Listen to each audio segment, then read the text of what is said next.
I can settle down and be doing just fine till I hear an old freight rolling down. Righto, well, Reyan, welcome.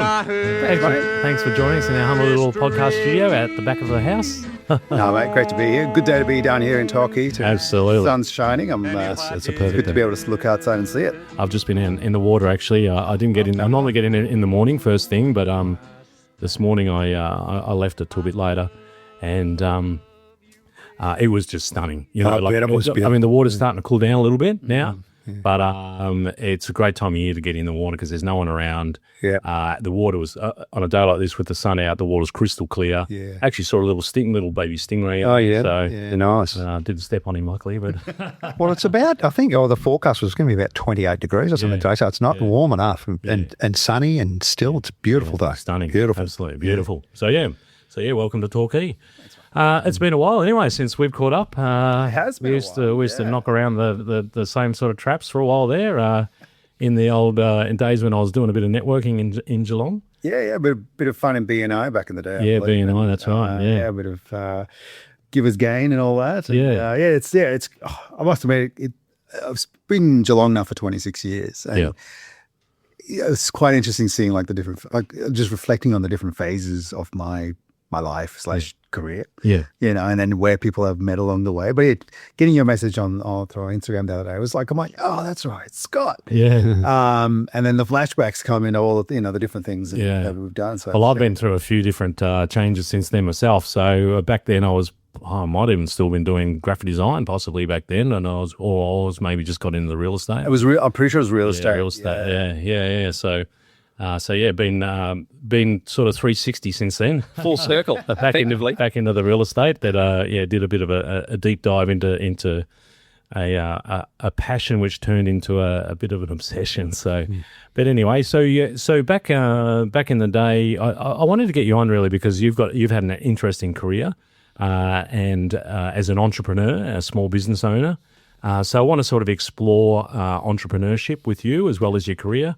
I know you're really in that space now. I think we'll probably get into it a bit later, but helping, training, consulting to up and coming entrepreneurs or entrepreneurs that need a bit of help with their business. Yeah. So I'm really, as somebody who's been down that path multiple times myself, I want to explore that.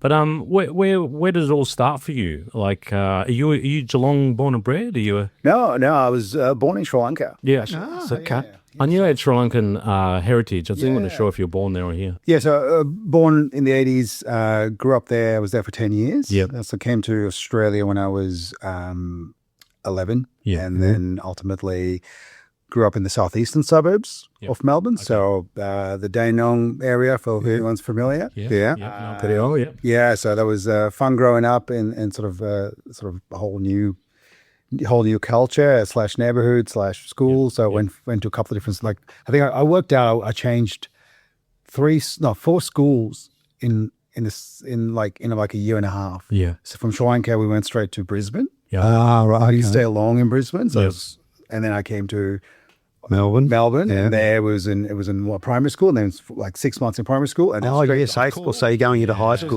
boom, and I was like, it was quite interesting. So it's a tough time to keep readjusting, isn't it? It was, and I found like sort of reflecting, like you sort of build resilience through all those things. But it was definitely not the. So look at my kids now. Yeah. I'm like, okay, cool. You're going to primary school in Highton. Potentially going to Belmont High School or maybe Joey's or maybe Second Hard or whatever it is. But the journey goes through and they're staying in the region. So I'm almost focusing so much to give them the childhood that I wish I had. That stability around the school location, Just having old schoolmates. Yeah. For me, like my primary schoolmates, I kind of remember. Yes. Handful of high school mates I remember, but then as soon as I finished high school, I went from the southeastern burbs to Geelong. Yeah, right. But I went to university in Footscray at Vic Uni. So I had no, I had to build all my connections. And that's particularly important in a town like Geelong, isn't it? I mean, I know that myself because we've been in the area for about 17 years, but so a lot of my older connections are back in Bendigo where I grew up, and then also spent 8 years in Perth. So a lot of A lot of business connections I had back then are back there. So, so yeah, in a place like Geelong, there is a bit of that old school network, whether it be Joey's, as you mentioned, or grammar or college or whatever, you know. So you see that, don't you? When you do networking like we used to do, you see those relationships that they're hard to break into. Absolutely, and it takes a bit of time. And so 26 years now in Geelong, and I feel like that's most of my life. Yep. So I feel like I'm sort of, was it 4 years more, and I can call myself a true Geelongian? Yeah. Geelongite, whatever you want to call it. But it's good. Yeah, look, I love it. Well, in your opinion, the varying opinions about where you belong in a community. I thought 20 years and I can call myself, but then you hear like, oh, no, it's 30. It's like, wow. No, you've got to have forebears in the cemetery, mate. So you're knackered. You might as well go, so you're never going to be a local now. That's the one I've heard. Yeah. You need to have, somebody in the cemetery in the town to live. So I've only been here 3 years. I've got no chance of being a local.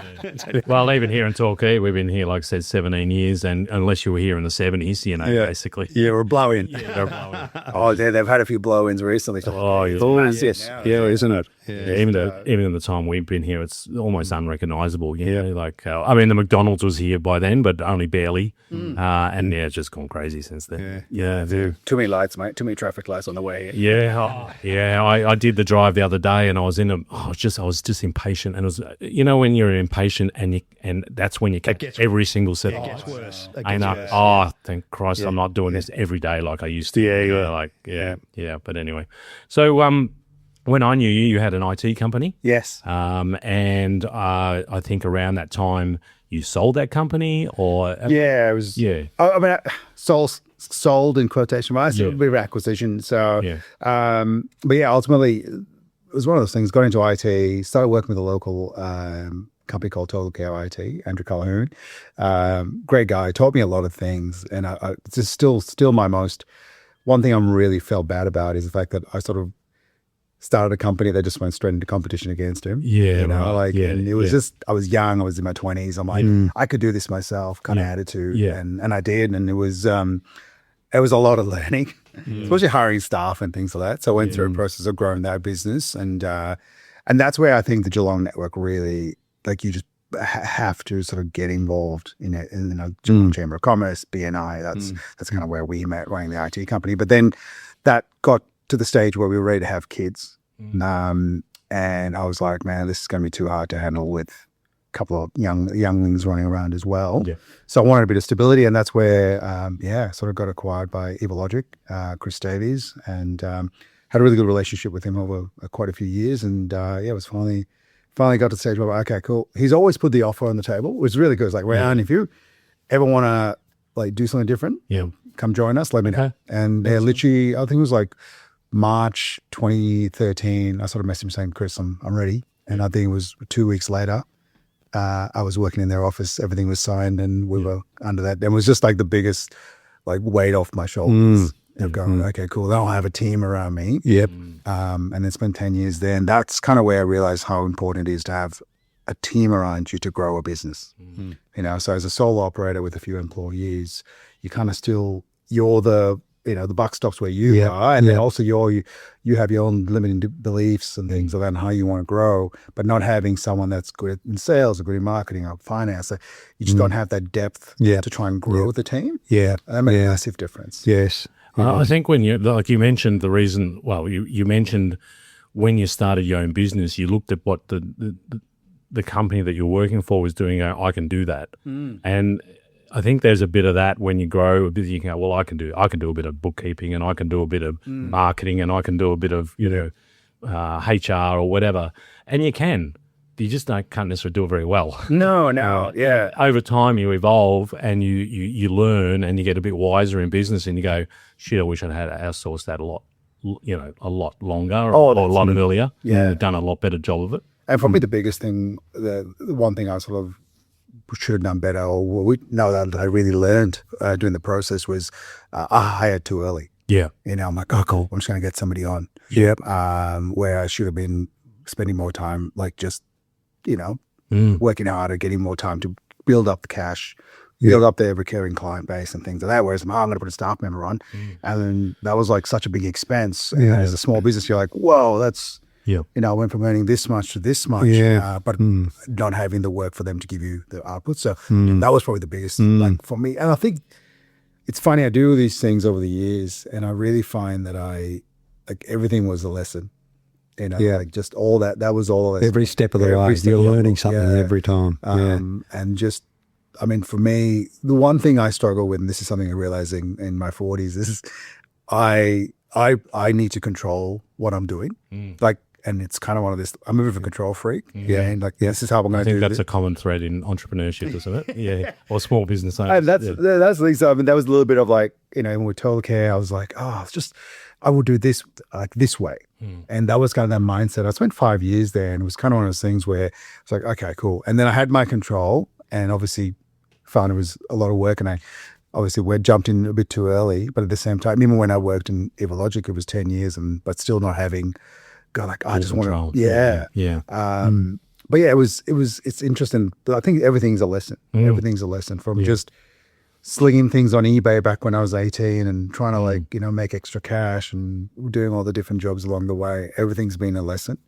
So do you think, looking back, that like entrepreneurship has been in your blood as long as you can remember? You're talking about being 17, 18, selling stuff on eBay.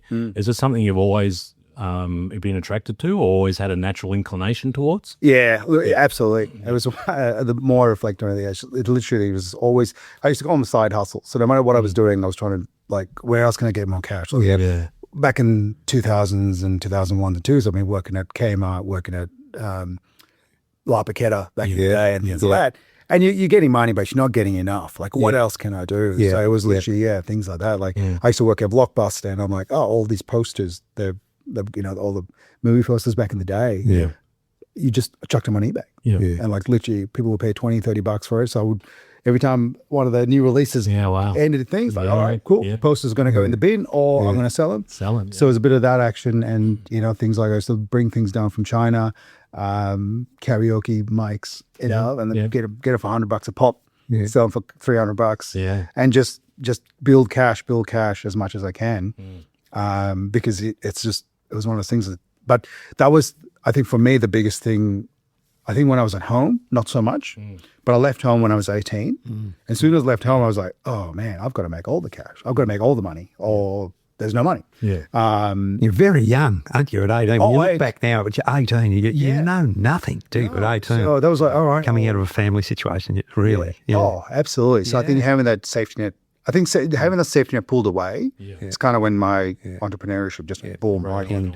But it was more from a survival thing, and I learned stuff like, what not to do as well along the way. But definitely some money made on eBay. I'm actually working with my son at the moment. He's 11. He's like, oh, what do I do? I'm like, how would you like to sell some stuff on eBay? So I'm guiding him through the process. He's using my account. And I said, this is what you need to do. And I'm like, here's a table. We're going to go, this is what it cost you. This is what you sold it for. Here's the fees.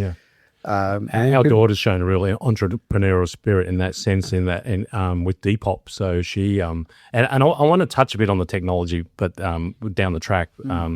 But it's amazing how technology can help facilitate these things, right? Because, I mean, you and I, Brian, you're older than me, and I'm older than Reyan.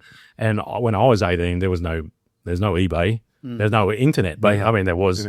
I mean, the very early days of it. Barely had even had computers to use. So to have that ability to grab a poster out of the place you work and sell it on eBay. It's a game changer, isn't it? And we're obviously. I don't want to go right into the AI thing yet, but I do want to touch on it later because I'm sure you got some thoughts on it. And we're at that sort of game changer role right now as well. And as I said, my daughter had a great eye for fashion, so she'd go to the op shops and was still probably got a pile of her clothes somewhere here, and then she'd sell them on Depop, and again she'd sell them for huge profits, because she had the eye for the stuff that people would be looking for, and they didn't want to go run around op shops, so but those technologies allow for that if you've got that spirit, It's interesting. Just back to the motivation for a moment, if we can. We'll come through to the technology a bit later on, but I'm just interested around that. So you yourself have that drive, it seems, but does it come from somewhere else? I'm just thinking, as you're talking, is resonating, it's also the great migrant story, of course. You know, hard work.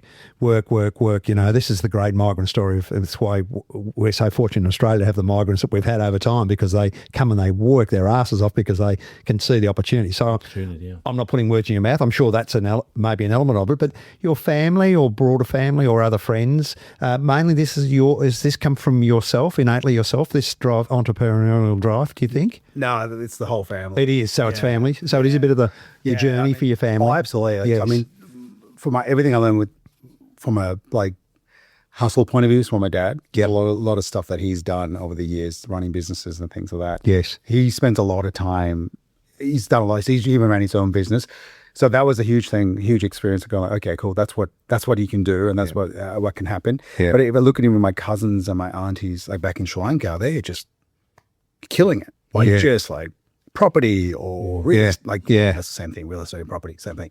But like they just got businesses and they're doing stuff. And it's always, you see them there, and like, especially my auntie, and like, she's like in her 70s, like still hustling, like just making deals. She's got 3 phones. I'm like, why do you need 3 phones? Well, so that's the thing. But absolutely. Yeah, that's what inspires me. I see that and I'm like, let's do it. Yeah. So I haven't been to Sri Lanka, but my wife and I went to India in recent times.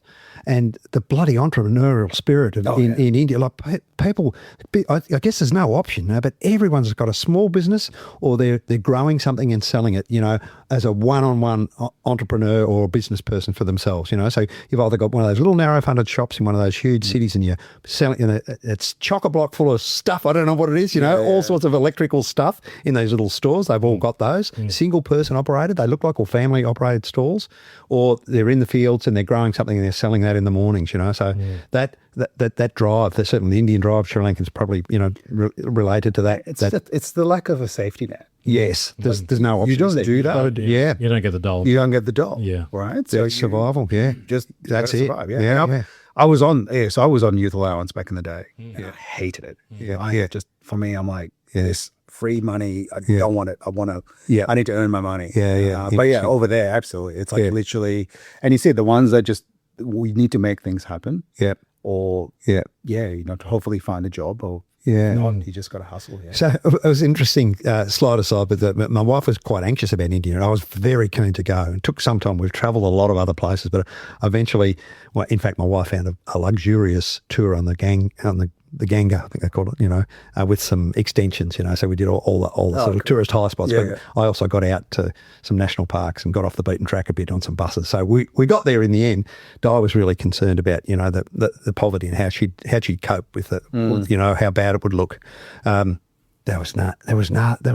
People were too busy to be poor in India. Like, you know, sure that the basic standard of living is different to what we're used to, but my God, they're all out there active and generally, you know, very healthy. You know, billions of them everywhere, just actively going about their lives. That was fantastic.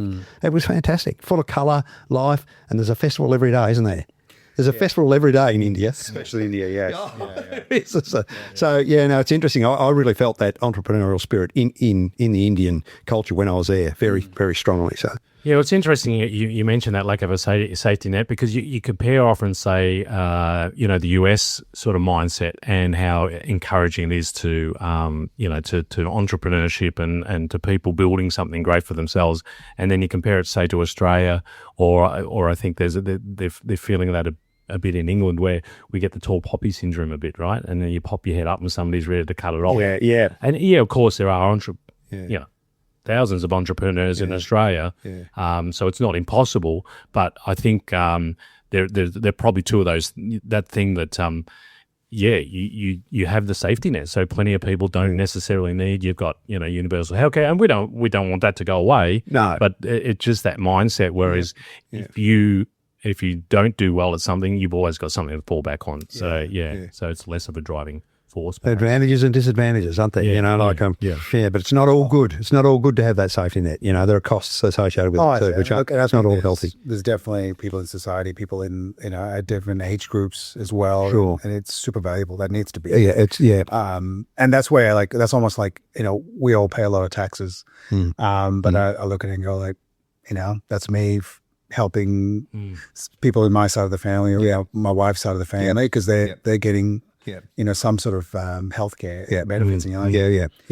So that's that. It's weird. I always sort of kind of like you hate paying taxes, but at the same time you kind of go, okay, well, that's me funding that. It's better than an alternative. Whereas if you're sick, you're pretty well stuffed. You know, I would hate to see people not being able to afford healthcare, or being ill, and in other parts of the world where that's the case. We're very lucky to have the particularly the health, the safety net on the health side. I think is probably the most critical one. 100%. The most critical one. We're moving to education's not as freely available as it once was. I was fortunate. I was fortunate enough to get through university free. I was about the last. I think first and last. It wasn't very long. Whitlam in the 70s made it free, but then it wasn't long in the 80s. Within 10 or 15 years or whatever, it had gone back to fees again. So education's not as as cheap and as free and easy as it once was, but at least we've got the health base is still really solid, which let's hope it stays that way. I think that's important. That's important.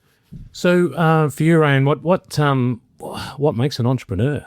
What's the essential, I don't know, character trait, or other than particularly a successful one? Yeah. What makes a successful entrepreneur? Well, I don't know. I mean, my understanding, entrepreneurs can have some pretty big ups and downs. What is success? And what is success too? But what drives? I think for me, the entrepreneurial spirit is about that person that wants to go and create something for themselves. They want to create something new, usually from the ground up.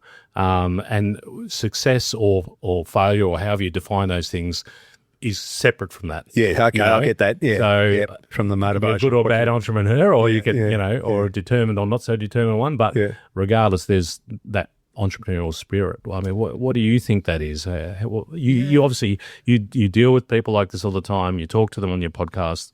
You must see a fair bit of it. A lot of it is drive and passion.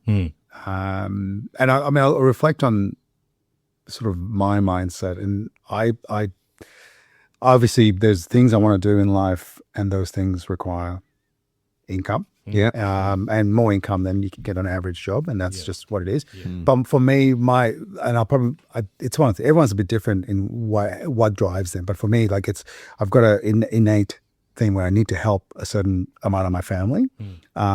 So if I look at both sides of my family, both sides of my family, but also my wife's family, we both come from levels of poverty, right? So like just my mom's going into retirement, nothing to her name. My dad's working, but again is he's renting in his 60s or 70s, nearly 70. And then my wife's side, dad's on welfare, family's on welfare. So for me, there's this huge thing where I need to break that cycle. Like I just need to break that cycle, but I don't want it just to break the cycle for just my kids. Immediate family, no. You want to do it for your extended family. My mom, how to look after my sister, who's a single mom with a son, how do I look after him? So how do I, and I can't do that in a 9-to-5 job. So for me, like, that's where it was like, I felt like I was like, okay, I'm in my 30s, and how do I, what's the break thing for me? How do I break this? And I couldn't break it, especially with things like properties going through ridiculous increases. Like, we know property, we can talk property prices for hours. But ultimately, like, things are getting expensive. So you've got to, so that was my drive. And then it's just that's why I kind of came up, for me, EOS was amazing, because EOS helps businesses get what they want from their business, so business owners get what from their business. So for me, working with business owners wanting to grow and change the status quo was so powerful. And I'm coming from a place where I want to help them. So I'm able to help them. And in turn, that sort of helps me as well. So that's my drive, is to that. And then when I found EOS, like I found, even when I started my IT company, or when I started my little content creation stint with barbecue back in the day, which still sort of doing in the back burner, everything was hyper-focused. So I would just go like, this is what I'm doing. And my wife would hate it. So I'm just, right now I am in hyper-focus for the next 3 years and growing EOS. And I still want to keep doing it, but it's the growing piece. So you need to like just be hyper-focused. And I think, you look at that from Elon Musk point of view, like that, his focus and his drive and where, and a little bit crazy. And I'm sure like I'm everyone will, when you do that, there's a whole bunch of things that go in the peripheral that get ignored. And I know I do that. So my wife will always pull me up and go like, there's more than your business. It's interesting, isn't it? Because I think a lot of those people, I remember back years ago, and I was in that sort of mindset where I just want to make as much money as I can. I want to build an empire. I want to build this great empire. And then I had this, I heard the story of, is it John Elan, the guy that had Crazy John's camera house, right? Okay. And he was the migrant story, and he built from somewhere in Europe, Eastern European guy. That's right. Yeah. Yes, I recall. Nothing to his name. That typical migrant story. Built this great empire, Crazy John's retail, camera shops, right? Dropped dead at about 40 years old of a heart attack with 2 young daughters and a wife. And I thought, you know what? It's that drive, that building an empire. That money's not everything. You got to be able to find a way to balance the two things out. Because family is just as important as well. Of course it is. And you hear like people like say Elon Musk, he can't hold a relationship to the same himself. No, that's the thing. But you can see that. So do you want that life? Do you want to be Elon Musk, or do you want to be somebody who can do what you're doing and what I'm doing, and still have a relationship, still have a wife and kids that want to talk to them?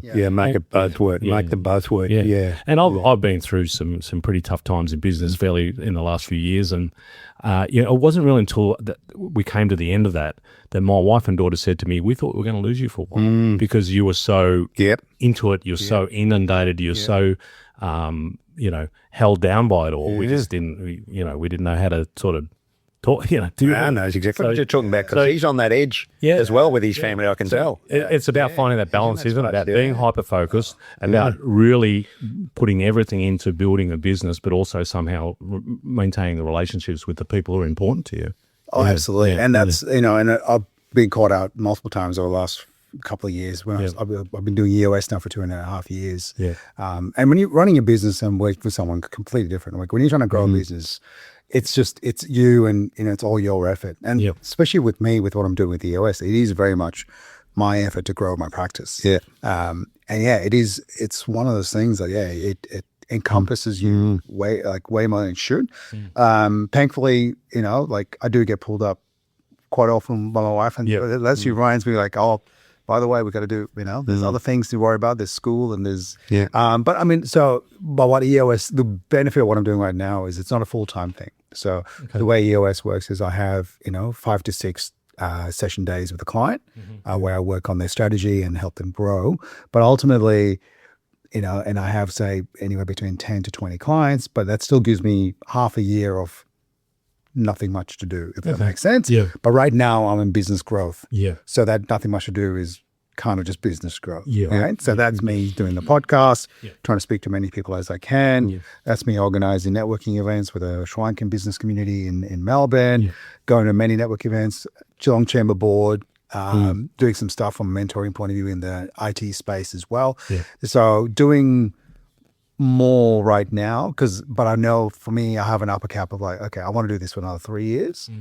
And then, once my client base gets to a certain size, just cruise a little bit, if that makes sense. Not too much, because the way EOS works is the life cycle of a client is generally 2 years. So you spend 2 years with a client. Sometimes it's longer, sometimes it's less, but after 2 years, they'll move on and they'll run an EOS by themselves. So that means I need to constantly be having new clients. But trying to get from right now, I'm sitting with 10, how to get to 20 in a short period of time takes a bit of effort.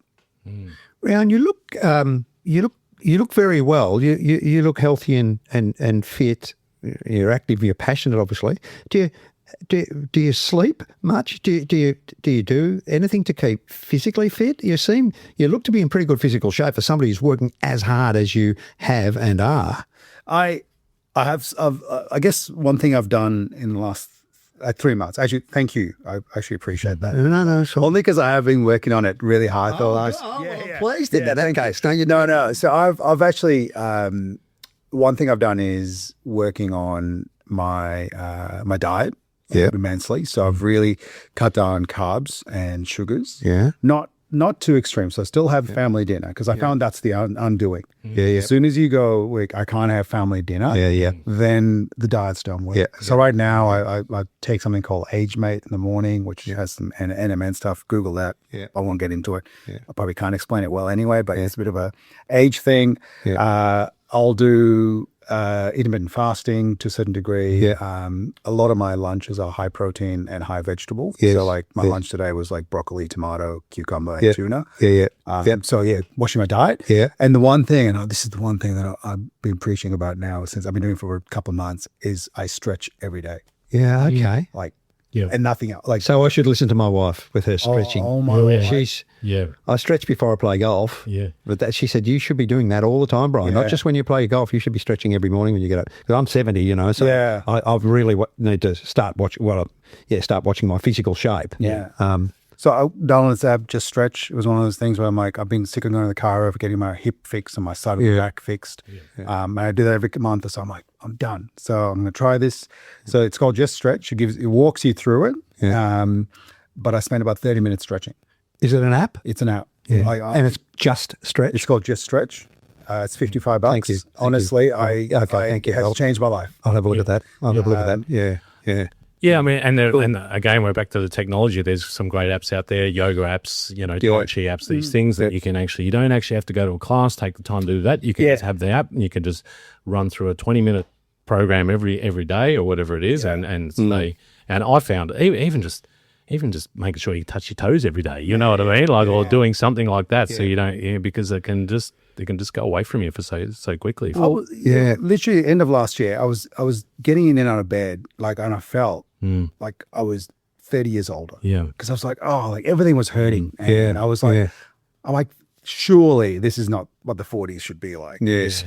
Like, surely I'm. And when you're doing what you do, you can't afford to. You need to get out of bed with a bit of energy, don't you? Oh, yeah, energy. And that's what I found. So with what I'm doing, and you said about the sleep thing. So with the way I'm eating and the way I'm like doing my stretches and things like that, I'm finding I probably only sleep about six hours a night. Yes. And I'm okay. But good sleep. You're getting good quality sleep. Yeah, good quality sleep. You're going to sleep. Yeah. But also not feeling bloated, not having those. Yeah. Like I love bread. Anything baked, pasta. I'm very pasta. I know. So you eat enough. Yeah. So I find just cutting that stuff out. It's made a massive difference. Yeah. But yeah, I'm like 5 kilos down since Jan. Yeah. And my goal is I've never been 80 kilos. Yeah. So it was 91 kilos in Jan. Yeah. 86 at the Yeah. moment. Fantastic. Goal is to get to 80 and see what 80 feels like.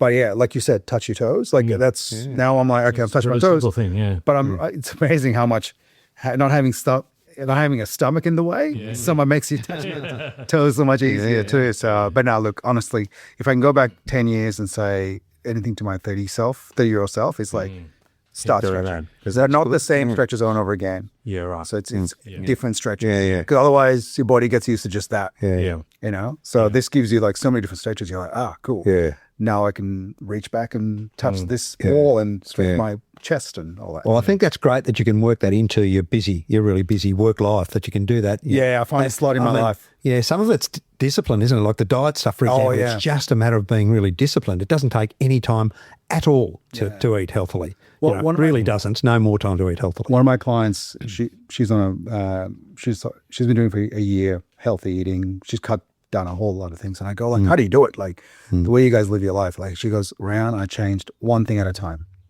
Yeah. So I removed one thing at a time and then compounded on top of that. Rather than going the full, because that's what we do. Like we'll do, all right, we're going to do intermittent fasting for 2 weeks and it'll cut some weight down and then we stop doing it. Yeah.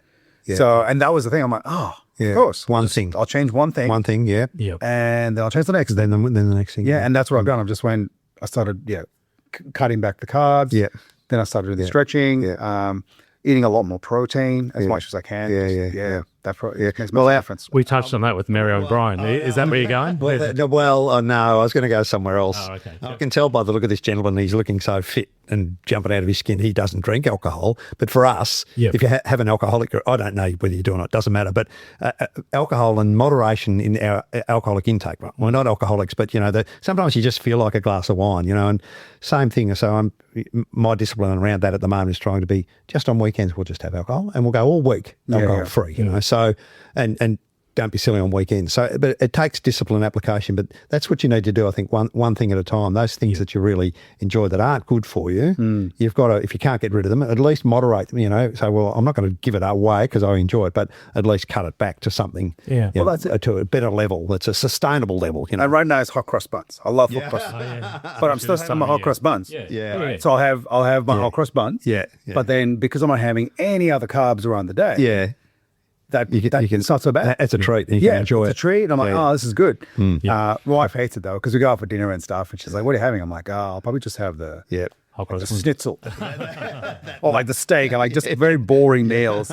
But I don't mind. I'm like, oh man, I feel so good for it. Yeah, absolutely. That's good. And I think, you've got to pick your poisons really, because I mean, I gave up sugar about a year and a half ago, and I've given up caffeine pretty much. I never drank coffee anyway, but I give up tea. So I'm almost off caffeine. I still have the odd cup of tea, but I was also told get off alcohol. I'm like, I'm not giving up alcohol. Yeah, I'll give up all those other things and I'll do other stuff. Yeah. But there are things that are a reward for me that I enjoy, like your hot cross buns. Yeah, and I like going to have a beer with a mate, and I like going to have a beer just to relax or whatever. So.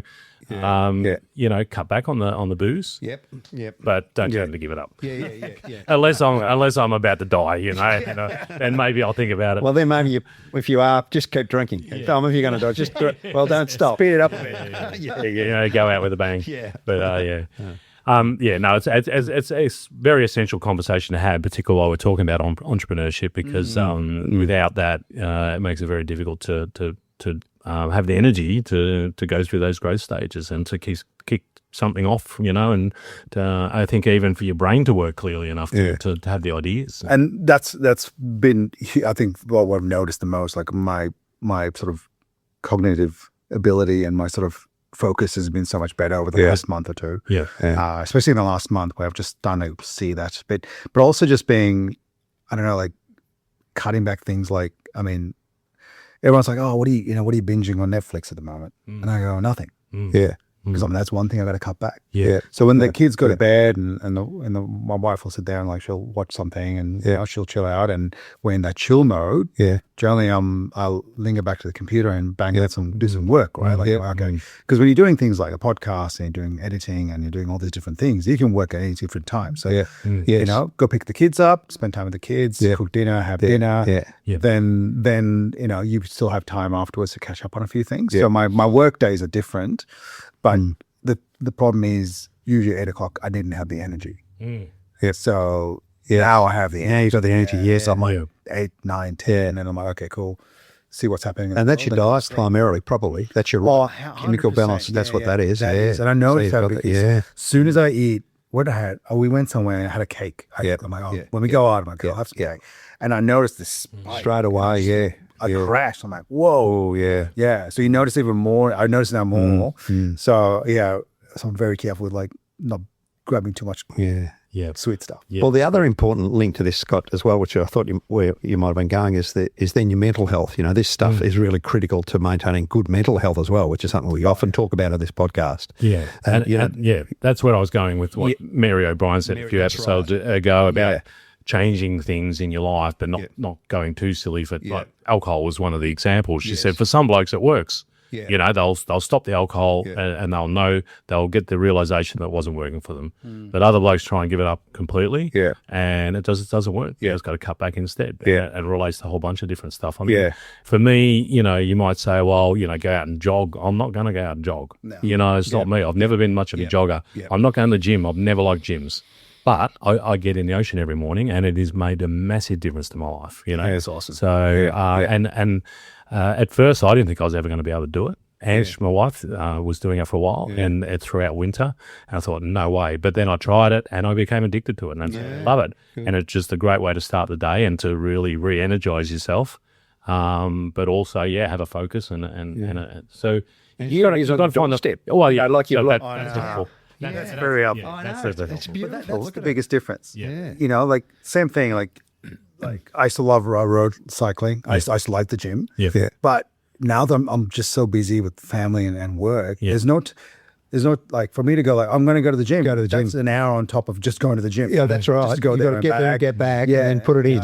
It's a big piece of your day. Whereas this is where stretching is like for me. Like I actually get a sweat. Like I'm doing the stretches will get harder and harder. Yeah. But ultimately, like so I'm like, okay, cool. They're watching TV. Yeah. Like the wife's chilling. Oh, I'm just going to stretch. Yeah. So it's just like 7:30 evening. I'm stretching. So I've started doing yoga, and my wife's been trying to get me to do yoga for years and years. And my daughter's now a qualified yoga teacher. So yoga's like I'm surrounded by it. Yeah. But I was just yoga, I'm pouncing around. I couldn't get my head around it.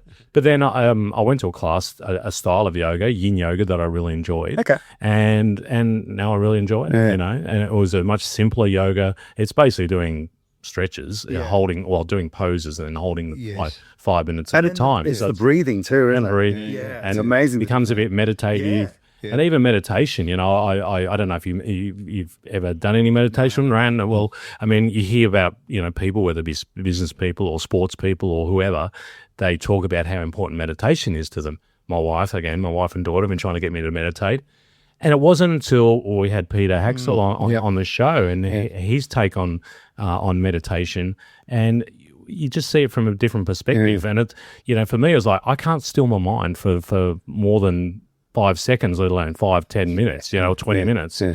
But for him, it wasn't about that at all. No, it's about recentering and becoming aware of your mind wandering. Yeah. And we're like, I can do that. Yeah, it's like not having to go to the gym. It's a bit like you're stretching. You can meditate anywhere at any time. You don't have to actually go somewhere and make a time. You can do it while you're walking. You can do it while you're walking. Just all you need is find that time to quiet your mind. It's amazing. So it's about working. You don't even necessarily quieten your mind. It's about becoming aware of where your thoughts are going and coming back to maybe focusing on your breathing for a little while or something like that. Yeah. So it's interesting. It's just that mind shift. Yeah. You're going, actually, that's not. I don't have to sit cross-legged in a quiet corner somewhere for 20 minutes. I can incorporate into my daily life. So that's great. Let's go back to technology then. Yeah, sure. As a starting point to that, is that what you did at university? Did you study technology? Did you do some qualification in that field, or what did you do? Business information technology. Okay, right. But on reflection, that was just to tick a box. Okay. Because I didn't learn a heck of a lot. Okay. All right. Yeah.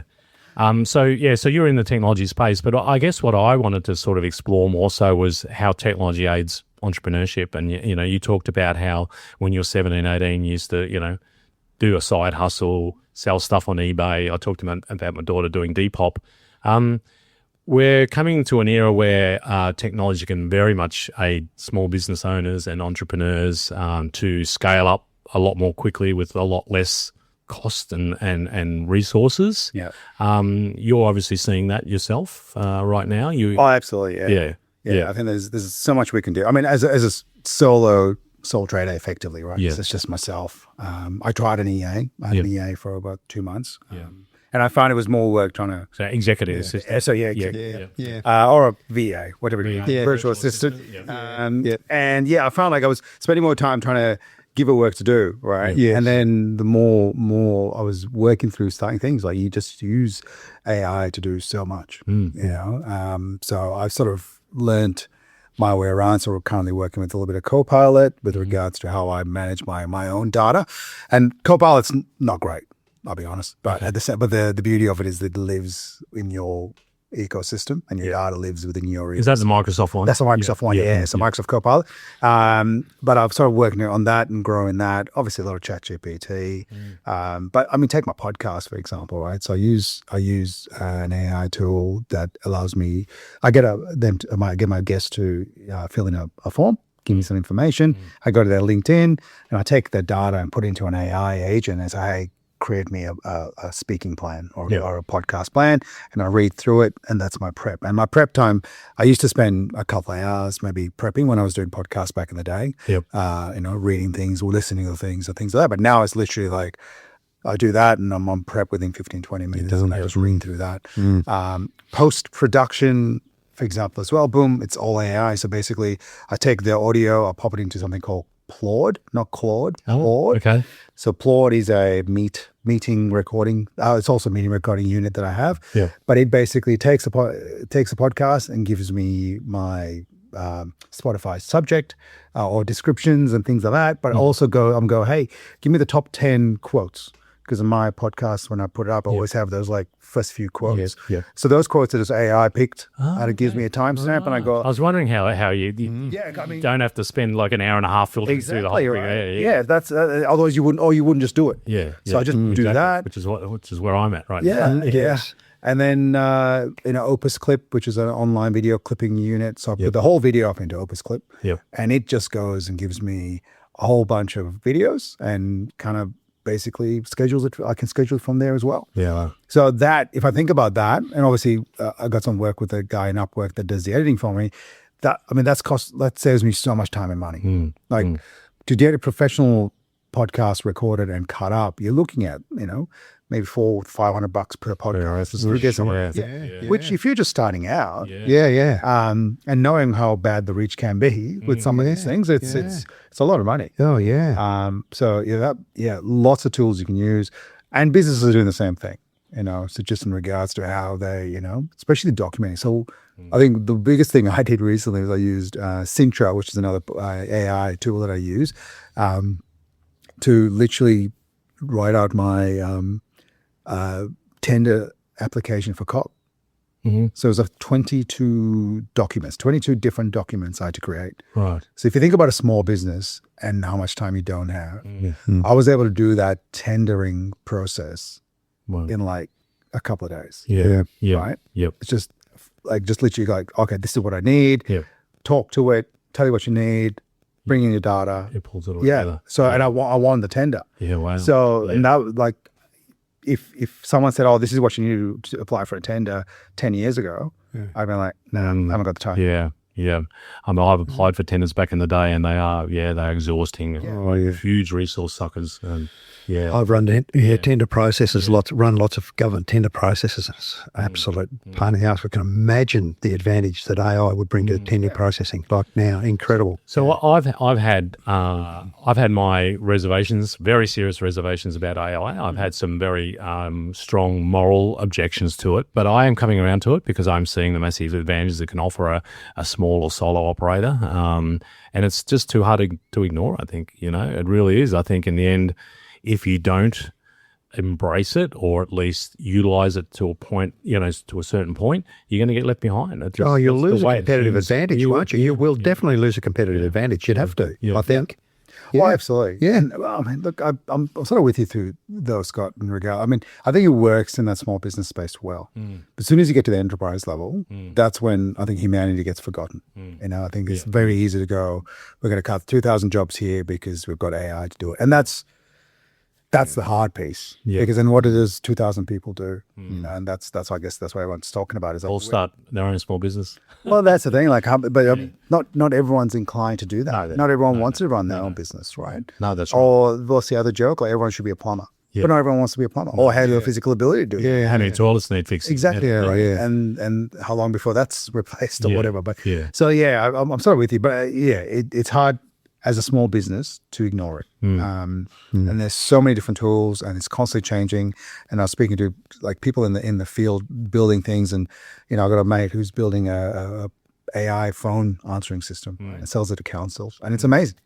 You call it up and it has conversations and give it all the data, and at the moment it isn't replacing jobs, but what it's doing is allowing people that are in that help center to do more valuable things.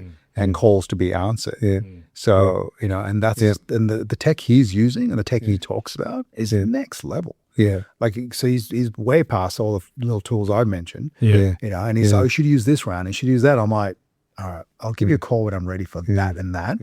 But those tools alone are just, there's so many different AI large language models, but also different tools out there you can do. That it's crazy. I think it becomes to a point though that where you almost need, it's almost a full-time job trying to research and understand all these tools, isn't it? Because there's so many of them out there. I mean, you come from a tech space, right? So you probably understand these things pretty well. I was doing a little bit of research on Claude the other day and AI agents. And like, it's all going over my head. I'm like, God, I almost need to engage someone just to be able to like understand it. And then I'm going, well, interpret the points, what's the point of it? The purpose, yeah. So is it easy? Is it for people like me who are stupid? What you do, so say you want to create an AI agent in Claude or whichever LLM you're using. Yeah. Speak to the LLM. Right. And go, hey, I want to create an agent. I want to do X, Y, Z. Right. So AI creates an AI. Well, no, it helps you create it. It doesn't do it for you. Yeah. I'm sure eventually they will. Yeah. And that's when it gets scary. But yeah, basically when I created my Copilot agent, all I did was speak to Copilot and say, this is what I want to do. How should I set up the folder structure? How should I set up the commands? Blah, blah, blah. So basically you give it all the information and then it gives you the building blocks for the agent, which is just a bunch of text, right? You know, this is all it is like you are an agent for Reyan Fernando as, for his EOS practice. You can do X, Y, Z. Here's the client base database. Here's the client information. Here's the EOS information. Do not go outside of this realm. Right. Things like that. Yeah. This is how you create an email. This is how you do this. So you give it all that. So then your agent, eventually you give that to the agent. And then when you go to the agent, go, hey, I'm having a session with my client next Tuesday. Can you please do me a prep email so I can send it to him? Yeah. And it'll go and go, cool, I can see your last session because you told me where it is. You give him a template for emails. And here's the basic run through of what you need to send him. Yeah. So I go, copy that, paste it, send it. Wow. But so it's not that hard. But also there's heaps of tools like YouTube videos out there too. Yeah, of course. Like, I would never pay anyone to teach me how to use AI. There's YouTube videos for everything. Everything. Yeah. No, I can definitely see the value in it now. And I think, the moral questions, I suppose, sometimes you got to weigh up the pros versus the cons, don't you? And I think you're right. With small business, it's probably not going to bring humanity down. No, like on the bigger scale, it might start to. But even for kids, like I'm just looking at kids and what they can do. You know, my kids also ask me like, what am I going to do when I grow up? And I'm like, I don't know yet. But just be a good human. Yeah, be a good person. Work well with people. Yeah, and then see what skills come up. But literally anyone wanting to do hustle now, like you got things like vibe coding. You can build a website by just speaking to things. You can build an app by speaking. Like you can do some stuff now. Yeah. Like, so from that, if you've got the initiative, and this is where and the ideas, if you're like, cool to create an app to do this, you can do it without knowing a single line of code, how to code. You can just say, if you just research what sort of, how you should build it and then find an agent to do it and then create an app, create a website. It's crazy, and I think that's where I think some of the smart cookie kids, not smart cookie, like just smart kids, going to be like, okay, I can do that, and then all of a sudden. But the thing is the only issue, and this is a conversation I'm having with someone that's building in this space, is like it's only good for a couple of years before. It's either it gets flooded, everyone's doing it, or they're superseded by someone. So that's the only thing. You've got to be constantly evolving in the space. Which is kind of where, like, as much as I was drawn to AI to do something fun in that space, that's the bit I went like, okay, I'd use it as a tool, but don't necessarily use it as your business. For me anyway. But if you're young and eager, man, there's some stuff you can do. So there's so much other stuff as well. Like, I mean, you talk about how people are going to make an income or what job. I mean, AI can help people invest as well, so invest. So potentially people are, don't need a job because they're going to be earning money. They'll put $500 in an account. It reads the charts and it just does investing, buying and selling for you. And you just watch the money come in your bank account. I mean, it sounds ridiculously easy, but perhaps it is. But that's the scary bit, right? So that used to be like a broker or someone in that financial space that's been doing for years, being replaced by an AI. So there's a job that's gone, or a bunch of jobs that are gone. And then, but it's not only that. My concern is too, well, what about those people who are making that money? What do they do? Because, I mean, we know that work, whether it be small business or working for someone else. It creates identity, it creates purpose, it gives people something to do. I mean, what are these people going to do with all that time they've got? Because they don't need a job. Well, it just depends how inclined they are to do other things, I suppose, as well. But no. Maybe they do good things. Maybe they do, volunteering, community work, which I do want to touch with you actually. But maybe they got more time to actually do something good in the community, provided they've got the personality, provided they've got the inclination, provided they've maybe got a little bit where they're going to get the life experience to be able to help people, So that's the bit there. I think it'd be interesting. I'm curious to see how, I don't know, I'll look at the kids up until now, right? So my generation of kids growing up, I think if you go back the generation before, there wasn't massive differences. Maybe we evolved technologically, but not that much than 80s and 90s kids. But the kids born 2000, 2010 onwards, I can't wait to see what that looks like. Yeah. I think it's just going to be a whole other. Well, our daughter was born 2003 and is now 23. And you talk about good people, and that's what we've tried to teach her. Just be a good person. At the moment, she's traveling the world. She's learning Spanish. She's now fluent in it. She's learning Latin American culture. And what's, there is, obviously there's a negative towards people not being able to own their own home, but I think there's also a positive to it as well, because she's not even worried about it. No. She doesn't even think about it. Yeah. It's like, well, I can't afford it, so borrow it. I'm just going to go and. Whereas when we were her age, it was all about you've got to work, you've got to save, you've got to get a career, you've got to start a family, you've got to get a mortgage, got to do all that. And so we were blinkered by that because that's what society told us we had to do, right? But now she's just freer to just go and live her life and not obviously she wants to build a career and she all of that kind of thing, but it's not defining who she is. So I think that there are definitely positives to that side of things where people can perhaps go out and create great lives for themselves and not be, down this sort of pathway. Yeah. I heard a thing about what Reyan was saying before about that, his children saying to him, what are we going to do or what should I do or whatever. I heard a futurologist, I can't remember the guy's name now, speaking once, and he said our children and students, when he went to speak, would often say to him, what jobs should we do? You're a futurologist. What job should we do? He said, doesn't really matter. Do whatever you want to do because in 5 years you won't be doing that job anyway after that, So, it's just, and that's certainly been my experience. You think, I'm going to do this. And I suspect from what you've said already, Reyan, this will resonate for you too. You went to university, what, you did it, what was it? But then you move on from it, so you go from, your basic skills to off to something else, and your life you take a serpentine course and you find your own way through it. And it's not, sometimes we're preoccupied with, with the idea of what it is that we should do. Well, it just emerges, it evolves, doesn't it? It's not one thing. No. I don't think it's one thing. It's hard to imagine saying, I want to be if I do want to be a plumber and you be a plumber, not many people want to be a plumber and then stay a plumber. I don't think anymore. Yeah. And certainly into the future, there'll be less and less of that. There's no one sort of vocation in your life. You're just going to move through a whole range of different things, I think. That's the big mindset change for I think as well. Even when I was growing in my 20s, I thought, oh, yeah, cool, I'm going to just do IT. I'm going to be an IT. Yeah.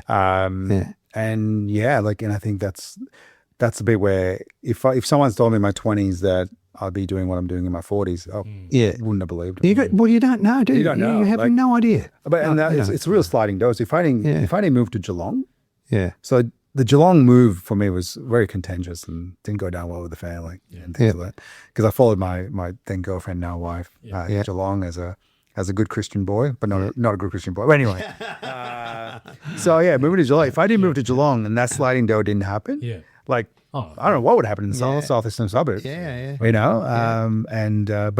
think that's the mindset where I think, but that's a hard thing for us to grasp. I think so. When we look at our kids and we go what are you going to do? It's like, I think the other thing you could say, you're going to be an engineer, air quotes, but you might not. You might, like you said, you might do that for a few years and then something else comes up. But there's those years of working 30 years in an industry. Years, one employer and all that sort of stuff. Career life. That's gone. Yeah, which I don't know if it's a bad thing because I worked 10 years in one. I mean, 20 years in IT, but 10 years in one business. But I was spent. I was like, okay, I can't. do this industry or this business anymore. Yeah. There's no way I could have done it, but I know people who look at what I do and think, how the hell do you do it? Oh, same. I got mates to do the same thing. I got mates who worked one job almost their entire career, and like I couldn't think of anything worse. But for them, it works for them. Yeah. And then they have other ways to create variety in their life. You know. Yep. And you know, I didn't. I remember the first time I decided I was going to be a graphic designer was like a careers day at school, or the careers teacher came along cool. and I'll do hey, that book, we had a book, and we were looking through careers. Like, I don't know what I want to do. I like drawing and shit. And a mate went, "Oh, graphic designer. That sounds like you." I'm like, "Oh, it does sound like me." So I sort of went down that path. Yeah. But then did first year graphic design at uni and hated it. Yeah. And then ended up doing a bloody philosophy degree. Yeah. Ended up getting, because I couldn't get a job with a philosophy degree, Jesus, especially not in the 90s when it was like high unemployment. Philosophy. Philosophy. Oh, well. There's plenty of subject matter. Not many people probably got to get a job like this. No. And then so I had to do a hospitality traineeship just to get a job. Yeah. And then we used to get stuff printed at the local printers, and the boss there said, "Oh, we need a graphic designer. You look like you know what you're doing. Come on." So I started off at 15 years doing it as a graphic designer, you know, slowly Using the skills and stuff. Yeah, like it's amazing. Yeah. And that's pretty much most individuals' life journey. Yeah. The vast majority of us are on that course. Yeah. We are. Yeah. Yeah. It's interesting. Yeah. Another thing I want to touch on, we do often touch on this podcast a bit, Reyan, is sort of volunteering and working in the community. You've done a bit of that, haven't you? I seem to remember you popping up back in the day, maybe after you sort of merged with the business. Yeah, after I merged, definitely. Yeah. Because I had a bit more capacity. But did some work with Give Where You Live, the loan executive program. So did that a couple of times, which was great. Sat on the board for Geelong Food Relief for a little bit. Yep. Currently on the board for the Geelong Chamber. That's a sort of voluntary role, and that's a great experience. And I guess at a personal level, coaching my son's under 13s soccer team. Which is where I'm heading straight after this. And that's, it's having time for that. I mean, as much as I'm busy doing stuff and my mind doesn't sort of leave what I'm doing as much, ultimately, that's kind of, I sort of do things like that where, spend time coaching kids and having a bit of fun. And it's amazing that at that grassroots level, how much volunteering exists, and I sort of sit there and I'm like, I've sort of mentally complaining, or sometimes verbally complaining about how much effort you got to put into being a coach and, organizing parents, organizing the kids. And, but then you look at like, if you go levels into a club, you're like, oh my gosh, that you're one person dealing with multiple coaches and trying to organize them and then dealing with other clubs. And I'm like, oh, you're not getting paid. It's crazy. And I think incredible contribution, isn't it? That voluntary labour community groups are all over our communities. It's amazing. It's that unheroic work that goes into running a club. Or any sporting club for that. It's unbelievable. And then, and then you sort of, you celebrate through wins on the field and things like that. But it showed me something that I went, okay, I've got to give back, and this is the way I sort of give back at the moment. Well, you haven't, Scott and I met over 25 years ago at a cricket club in Bendigo. Oh, cool. Now, you're talking, come on, with your cultural heritage here. You're talking soccer. Yeah. Oh, mate. Have you got your boys? Don't get me started. Kids playing cricket? No, yeah. So, I trained. I didn't really play much soccer when I was a kid. I actually coached. I trained with the team back when I was a teenager, and I loved it. I did enjoy it, and I played a bit of futsal and all that. And my son wanted to play soccer, basically, or football for the other people that want to. For the 9% of the world. And ultimately, it was a scenario where he and his mates when he was primary school wouldn't get into the club if there was no coach. Right. Okay. And it was one of those things that, all right, well, you like soccer, I'll jump in. So I started last year, did under 11s, had a really good season with the boys. They are crazy. They're just the most craziest kids. Training's just ridiculous. They just don't listen to dancing and stuff like that. But when they're on the field and that whistle goes and they're on. So, they had a really good season. Lost only one game last season. But back to your thing. Yes, cricket. You must have an interest in cricket somewhere, so all these mates play cricket. So all my son's mates play cricket. He doesn't like cricket. And I'm like, mate, if you play cricket, I would be coaching that. every day of the week. Yeah. Because it's just I played Aussie, a lot an of Aussie Sri Lankan heritage kid. yeah.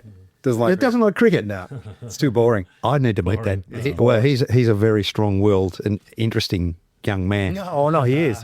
Oh yeah. I mean, he's not going to just fall into something because he should. The thing is, like athletically and physically, he can do any sport. Like if he wants to do it. But the issue is, it can't be a boring sport. Yeah, and cricket's not the game for him. Kicking's and that's the thing where like he doesn't like to watch it. Yeah, like he doesn't even watch any sport. Yeah, you know. Yeah, he watches gaming videos. But Yes. Yeah. that's all the kids these days. Yeah.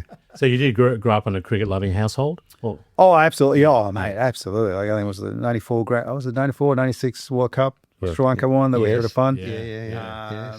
But yeah, we loved I watched a lot of cricket. I played a lot of cricket when I was younger. But it was just one of those sports that just takes too much time. Yeah. So I remember I played for South Bowen, I think. Yeah. Cricket club. Yeah. Oh no, not by South Bowen, one of the clubs. Anyway. Yeah. But I was like, hey, I want to play, Yeah. but I can only play every second week. Yeah. Because my wife's like, what do you mean you want to spend, like a day, A 2-day every games. week? Yeah. You only get about 10 matches a year. You know, and you can't miss one. You know, it's like Well, that's it. You can't go to one. hard. Yeah. So I played in the F grade or whatever it is. so you Just play a real limited over grade. game or something. Yeah, just so you can play each Saturdays. Yeah. But most of the the organised cricket, like when we were playing, Scott, they're all 2-day games. Yeah. And, you sign up to that team, you've got to be available every week. For the whole of summer as well. You can't even go to the beach for one day for a surf. So it's a big commitment, a lot of discipline. And look, that's why I gave up lawn bowl. Like I went from cricket to lawn bowls. You did do? Yeah, I played lawn bowls for years, both in Perth and here. And I miss it, I really do. But I can't, like I went into real estate for quite a few years and hospitality. So my weekends, I haven't had weekends for quite a long time. Yeah. And so finally I got my weekends back. I'm going, you know what? I don't want to spend my whole Saturdays, not only for me, but for my wife as well, on the bowling green. Committed again for the whole season. As much as I miss the game. Yeah. I just, I'm not prepared to keep that up. And you're right, you can't just turn up every couple of weeks. You got to. No. Seriousness the same members. I know you can't do it. I trained every week, but then turn up just to play. It didn't feel right. But at the same time, you give up a whole Saturday, didn't work. And then even harder with kids. Yeah. But same sort of thing. You sort of see the volunteering and people in that cricket clubs like that. Yeah. Next level. Next level. Absolutely. Yeah. And we talk about that a lot. We've just seen it fairly recently at our own club. We went back for a funeral last week and the guy who passed on was a massive part of that club, and just the reverence that those people have at those clubs. Let's give a bit of plug for what you're doing now. You've got a podcast, Beyond Growth podcast. Yeah. So that's going pretty well. By the sounds, I was listening to a bit of it today in the last couple of days. Yeah, it's going pretty good. I think I'm sort of learning along the way. So I started initially. September last year. Always wanted to do a podcast. Had the gear for a little while, and it was just trying to find my voice, so to speak, and like how do I get that going? And finally kicked off last year, and I decided I'm going to get guests in. It's going to be leadership, business, and growth minds, but also personal growth. So I've had some really amazing conversations, from the likes of Jeremy Crawford from the Geelong Chamber of Commerce as the CEO there, Matthew Fletcher from KPMG, to a guy that that does frequent flyer hacks, the point hacks. And he came and gave a masterclass. So it's quite varied and but I just like having conversations. So that's been going really, really well. And I think it's just one of those things that I also started because I'm trying to get more and more people there, because I find like we go through this life and there's people like you too that want to do podcasts and get people to share their stories. But to be able to capture people's stories is so valuable because something I think I definitely lost with my family is like when growing up, you would sit around with your aunties and uncles and they would chat about all the different stories about what people did and what they said. And, sometimes it's gossiping, but a lot of just stories about family. And I think, if we can capture people's stories. It's really interesting to say that, because my daughter actually said to me, you're doing an incredible thing capturing these people's stories. People who are not famous, not well known, they've just lived really interesting lives, some of our guests. And make great contributions at the local level, everyone we've spoken to. And those stories just get completely lost. And it's lost to the ages without somebody recording them. Well, that's it. And I did that. So I got one of my my cousins on He's great story. You Yep. know, sort of Yep. went to Asia and spent most of his life in Hong Kong, and there just built a business and things like that. Yeah. And his kids just keep listening to it. Like they just love hearing his dad, and they're, Yeah. Dad, you're on Spotify. Yeah. Like it's just that where you're like, you Yeah. know, it's just one of those things, those little bits and pieces where I think people really get to share their stories. Yeah. Yeah, I often talk about, say, my grandfather who was in World War II and he was a spotlight operator in Darwin when the Japanese were bombing Darwin. And I never knew that at all. Then he never spoke about it. Nobody ever spoke about it. I didn't even know he was in the army. And it wasn't until close to before he passed away that I'd sort of found out and he spoke about it. And, you know, I think about those sorts of situations. I think how great it would be able to record that story or others, or like you mentioned, your aunties and your uncles, people with really interesting migrant stories or, you know, living in a completely different time and culture to what we know now and how good it is to record those things. Yeah. And my goal is to get my dad on. So my dad and my mum sit down and just share their story. Yeah. Obviously that won't go on Spotify. No, I won't be one of their podcasts. Yeah. No. But also, I think, and I think it's one of those things that, and my dad actually got me, like back in the day we used to do where he used to record voices on tape. So he would send messages to his family in Canada. Yes. And he was like literally. Remember that happening in my just like family too? So we still got this, so we got managed to digitize a couple of them, but we have like these stories of like my sister talking when she was a kid, and I was talking and sending messages, and my great grandmother speaking like she was on the phone. I remember these videos, and I'm like, oh, it was just cool, like just be able to hear their voices. Yes. You know, because that's, you know, like now we've got videos, so we got a lot of voice recordings. You know, there's a lot out there, but back in the day we just didn't have it. Well, we did that with my grandparents who lived in Queensland. Yeah, they used to send tapes down. Record. I think we used to record over the top. We didn't think about it long term and send them back. But tapes are just so expensive. Yeah. I remember, I recall my older sister, her boyfriend was in Vietnam. Yeah. And they communicated via cassette tapes. Yeah. Wow. Yeah. Now, I don't know whether she still has them and whether, you know, it'd be really interesting whether they've ever listened to them again or whether they've kept them. And they'd be, you know, incredibly personal, obviously, you know, all those miles apart for a year, 12 months, a long time. But yeah, it's interesting, isn't it? One of the things that Ange said, I remember, Scott, when we decided to do this, that she said to me, which I really love, is that, you know, you're recording your voice for your kids, you know? Yeah. So, and it's not for voice only, is it? Like we're talking culture here and attitude and opinions and views and who I am. Like, so when Changing times. you can go back and listen to this, you know, it's recorded, and if my kids or my grandchildren potentially down the track will listen to listen to Nono, there you go. You hear he's banging on again about that footballer, you know, like it's nice to know that it's being, the stories are being held, and my attitudes and views, I'm happy for them to be there for my kids and grandkids to hear into the future. It's nice, I think, as well as the stories you bring, you know? Yeah, absolutely. Yeah. That's what my wife said the other day. She goes, they'll be able to make an AI agent out of you, but not me, because I'm not like she's got no recordings in there either. Yeah. But yeah, like my very voice is like on the podcast and a couple of different things and a few bunch of videos. So yeah, she's like, like this is one of those things I can capture. Yeah, of course. Totally. But the fact that who knows? Like my grandkids can come back and listen to this. Yeah, and hear your voice, which I never met either of my grandfathers. So both died before I was born. I had my grandmothers, I remember really strongly, you know, beautiful older women, lovely. I remember them, and I you know, very fond recollections of them. But I've never heard my grandfather's voices. I don't know what they sounded like. You know, they both died relatively young. You know, early. So it's so my grandkids will be able to, for better or worse, they're going to hear it. So, you know, it's I think it's a great thing to do. And I think the more we capitalize this. So that was the underlying drive. It's like, how do I tell people stories? Because I think people do. I mean, people do come in there trying to promote the business, and that's totally normal as well. But every now and then you get the nice little stories as well. Yeah, well, that's all part of the story. You know, the business, isn't it? An important part of the story as well. That makes up who we are. There's a really interesting podcast actually in the US, and it's been going for quite a long time, I think, and it's called Beautiful Anonymous or something like that. And it's a guy, I don't know his background, whether he's a comedian or an actor or a writer or something, but he's been doing this podcast where basically people ring in and they're anonymous. They don't say who their name is. he doesn't know who they are until they start talking, or maybe they send in a little bio. I'm not quite sure how the logistics of it, but basically he has an hour conversation with them on the phone, and they're just random people.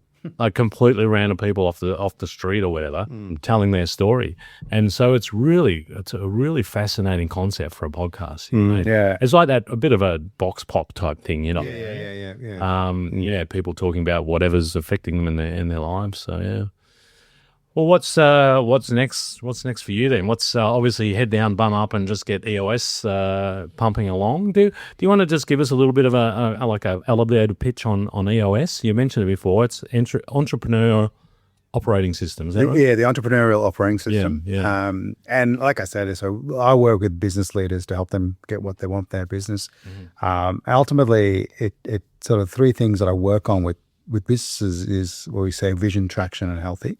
So vision's all about knowing where you're heading and how you plan to get there. So I think a lot of businesses kind of know where they want to go, but they don't quite have a plan. So that's the vision. Traction's bringing that vision down to the ground and executing on it. So wherever you look around your business, everyone's rowing in the same direction. You talk about the right people in the right seats and going in the same direction. So we work on developing that with the team. And healthy is all about the leadership team and beyond. So making sure that, like you said, we sort of work with people. We spend a lot of time with people and want to make sure the people we're working with are happy and healthy and enjoying life and enjoying working. Because I don't know, I think there's this idea that, if you're making a lot of money, it doesn't have to be fun, but I think you can do both.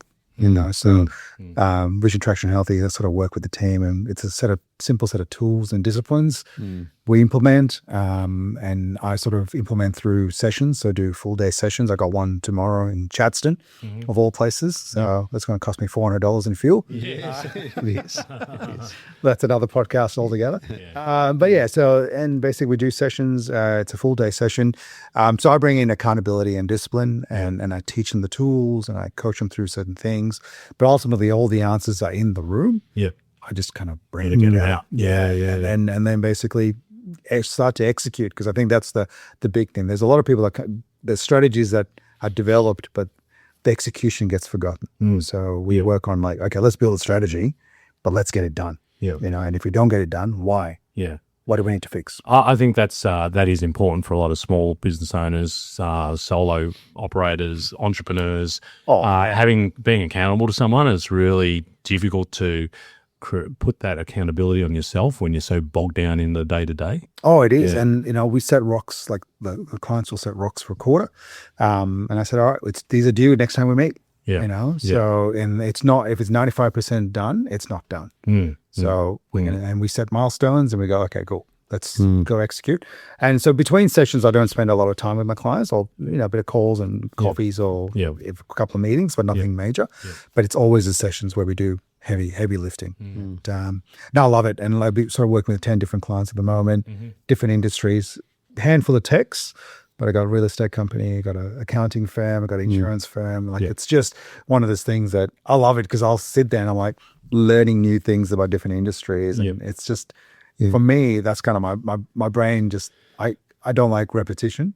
So to be able to go, if I have 3 sessions in a row, as hard as it is, I'm sitting there learning as I'm going as well. About that's something I always loved about working in the branding and marketing space. Not necessarily the branding and marketing. I mean, I love that as well, but also just learning about all these different businesses, different industries, but also how different businesses are kind of built, or how their DNA, how they've grown, and they're also different, aren't they? There's no kind of there's no absolute one way or another. You have to start a business, run a business. They're all built differently depending on the industry, depending on the personality of the founders or the owners, depending on the team, and it's a really fascinating space to be in. Oh, that's it. And even say you've got an issue, a sales issue, or you've got a finance issue. Each business's issues are completely different.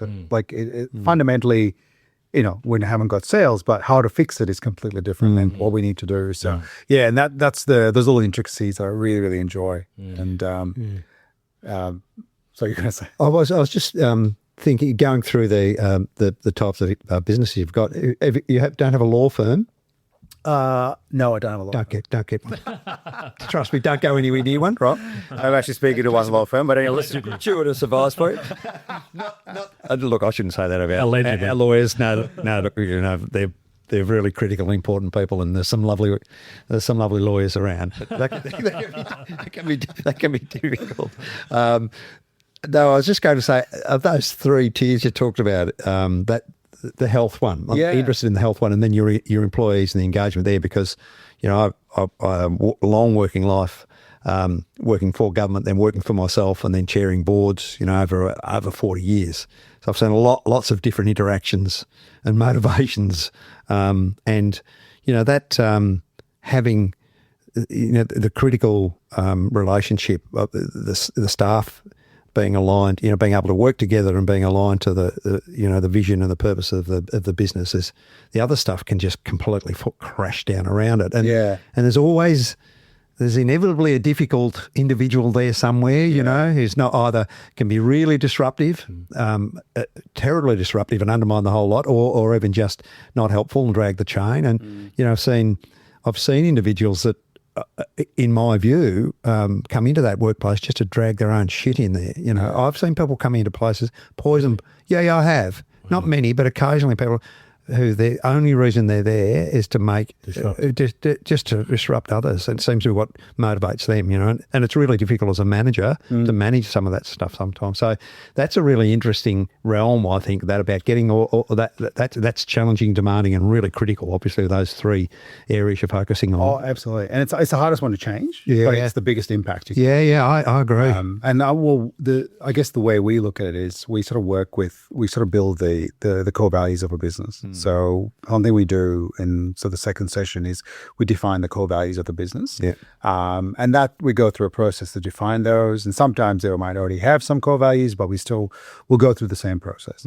Once we've defined them, we evaluate the leadership team against those core values, whether they're, exhibited most of the time, some of the time, or most of the time they don't. And if it's all positives, we go, okay, these are your core values because you're all living and breathing it, and with core values, I always sort of say, like, people don't necessarily have your value. We all have different values. Yes, right? Of course. But it comes down to which values or which other values can we stand beside.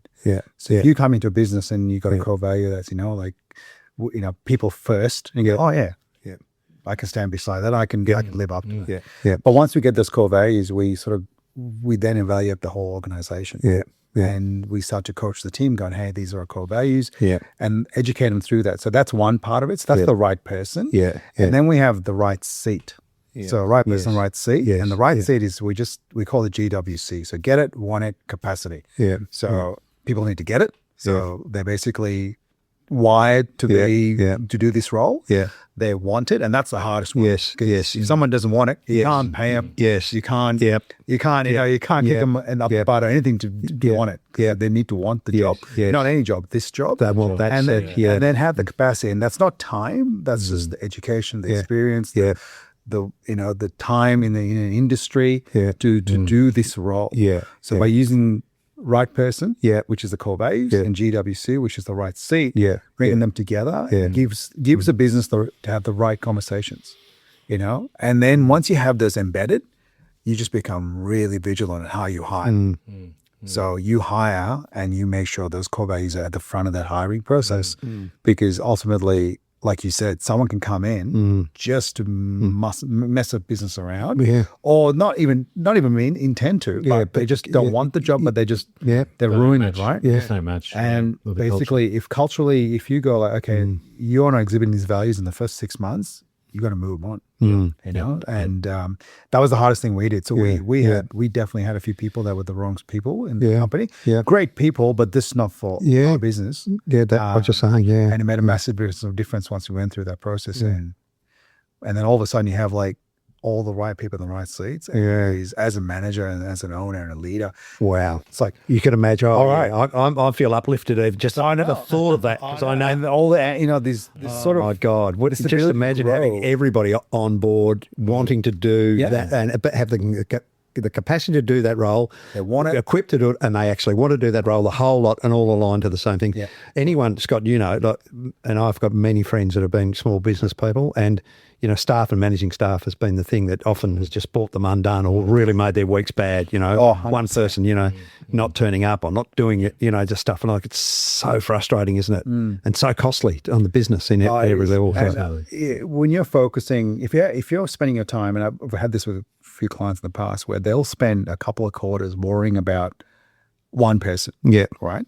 And when you sit there worrying about one person, you'll inadvertently ignore other parts of your business. Of course. Right. Other stuff that you're not seeing that consumes you so much. Yeah. And then you let them go and you're like, oh, why didn't I do that sooner? Or your team will come up to you and go like, well, it took you so long. And it's just, it's the hardest thing to do. Nobody wants to fire someone. No, it's personal, see. It is because we're feeling human beings and nobody likes to do it. 100%. But in reality, some people are the wrong fit and they need to go. And I've been in positions myself where I've had to actually bring the people to the table to understand that themselves. They put their hand up for a role. Better for them in the long term too. Yeah. I said to a person one day, look, I understand you're interested in this new role that's coming up, and I was new to this particular workplace, but I was going, but this is not for you. You are not the person for this. I don't want you to do this job. And he was completely crestfallen, this guy. He's going, this is all I want to do. And I said, has nobody ever told you before that that these things, moving to this management role, you're fantastic hands-on, but these aren't your skill sets and you're not, has nobody ever told, he said, nobody's ever told, he just sat there and he said, nobody's ever told me that. He'd been in this organisation for like 10 years, this guy, and nobody told him. So we worked him out. He went back to uni for 2 years and then went off to practice as a private psychologist, clinician. Yeah. Happy. He's never looked back. Happiest thing that ever happened to him. Yeah. The poor bugger had been sitting there for years and nobody had had the He was balls miserable. to say, Everyone around him was miserable. Mate, you're not going to. No. Nobody just said no to him. He kept sticking up his hand and, I just missed out. No one was honest to him, And everybody's better off, including him. No, I totally agree. Yeah. I've experienced that. Yeah. I catch up with, we had someone that was wrong person, wrong seat. Lovely guy outside of the business, but just wrong person, wrong seat. Yeah. And just hung on to him for too long. And then he left and now he's working in a perfect job, loving life, earning what he should be earning.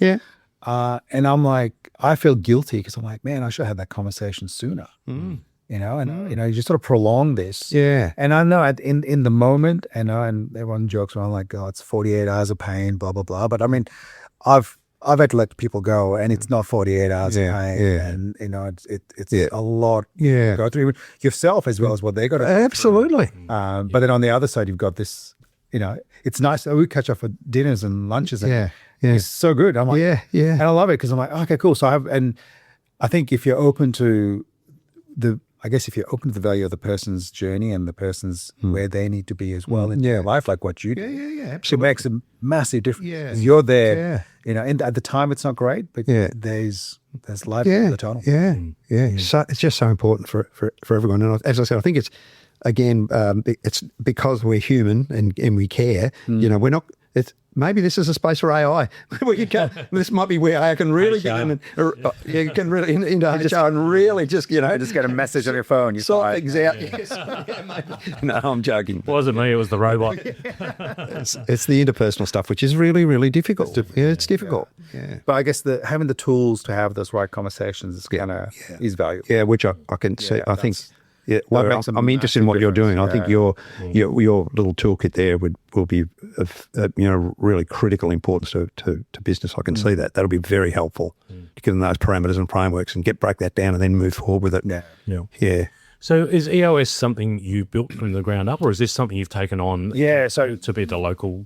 Yeah, exactly. Yeah. So EOS was created about 20 years ago in the US. Gino Wickman created it. Basically, he sort of cobbled together all different tools. So if you start to look at the tools in EOS, you go, oh, that's from that book, or that's from the, and that's what he's done. He sort of brought it together to create a system, which kind of just, and we talk about the 6 key components of business, which is kind of the way we look at a business, right? So he created it. He then started, practiced on it with different businesses, starting to get implementers in Michigan, of all places. Sorry, in Detroit rather, and then grew from there. So I'm an implementer here, alongside about 40 in APAC. Okay. So there's quite a few of us, not quite a few, but there's a few of us around in Australia. And yeah, I can practice anywhere. So I'm trying to get a few clients in Sri Lanka, which would be cool. Go see the family.